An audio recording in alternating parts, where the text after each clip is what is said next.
Quand on sait qu'en France, depuis 2012, il est obligatoire de faire un état, un bilan. Chaque municipalité doit faire un bilan de ses bâtiments qui datent d'une certaine époque, d'avant 97, et de présenter à ses habitants cet état. On veut dire où c'est qu'il y a de l'amiante, où c'est qu'il n'y en a pas, et qu'est-ce qu'ils vont faire. Donc, depuis 2012. Là, je sais pas, je viens de recevoir un mail où la municipalité de Port-de-Bouc, voilà, là, la municipalité de Port propose aux gens d'Ambroise Croizat, voilà, information, le dossier amiante, partie privative et le dossier technique d'amiante des immeubles dont le permis de construire est antérieur à 2017 sont consultables sur rendez-vous auprès de l'agence 13 Habitat. Donc ils ont mis 6 ans, à Port-de-Bouc, ils ont mis 6 ans pour se mettre en règle vis-à-vis de la loi. Mais c'est un exploit. Il y a plein de villes qui ne l'ont jamais fait. Bon, ils ont mis 6 ans, mais ils ont fait quelque chose. Donc, nous, ce qu'on demande, c'est juste l'application de la loi. La loi dit depuis 2012, il faut faire des bilans amiante dans tous les immeubles et proposer aux habitants de le consulter. Et s'il y a de l'amiante dans les parties communes ou dans les parties où il y a de la circulation de personnes, il faut l'éradiquer. Et si on ne l'éradique pas, il faut au moins faire des mesures régulières pour pas que ça dépasse les 2 fibres par litre d'air. Ils doivent répertorier tous les endroits où il y a de l'amiante. Ils doivent faire au moins une première analyse pour voir le nombre de fibres dans l'air. Si ça dépasse une quantité de fibres, c'est l'éradication, il faut qu'il enlève. Donc avec toutes les précautions qui sont nécessaires. Et s'il y a moins de 2 fibres par litre, donc à la limite, c'est un contrôle tous les 2 ans ou tous les 3 ans, il faut juste regarder les textes. Mais il faut faire. Donc nous, on est pour 0 fibre. Hein. Nous, c'est clair, l'Andeva, les associations, on est pour 0 fibre parce que nous, on sait qu'avec une fibre, ça peut suffire à contaminer les personnes. Hein.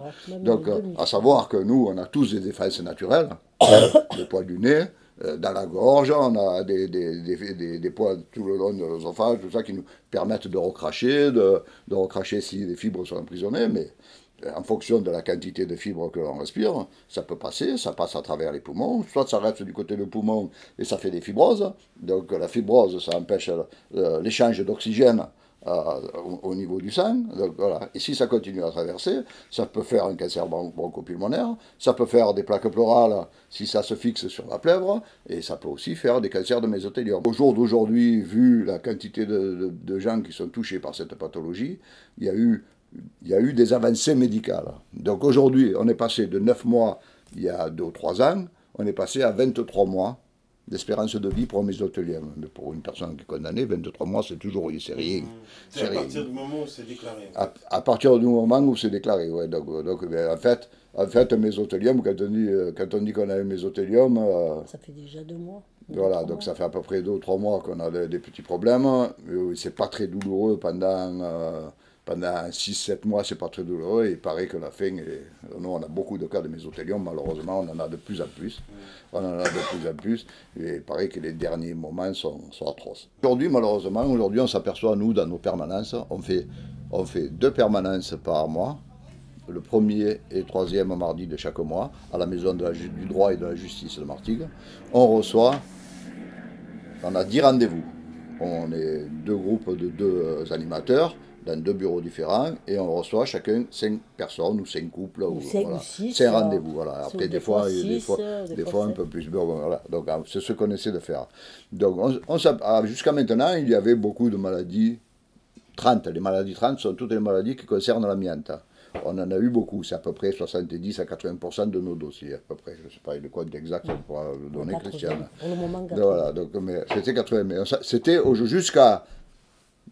jusqu'à l'année passée, c'était beaucoup de plaques pleurales, c'est-à-dire les premières maladies, les témoins d'avoir de l'amiante dans les poumons. C'était témoins, plaques pleurales, épaississement pleuraux. Aujourd'hui, à chaque permanence, on a des cancers bronchopulmonaires, on a beaucoup moins de maladies bénignes, je vais dire bénignes entre guillemets, on a beaucoup moins de maladies bénignes, par contre, on a beaucoup plus de cancers et de mésothéliome.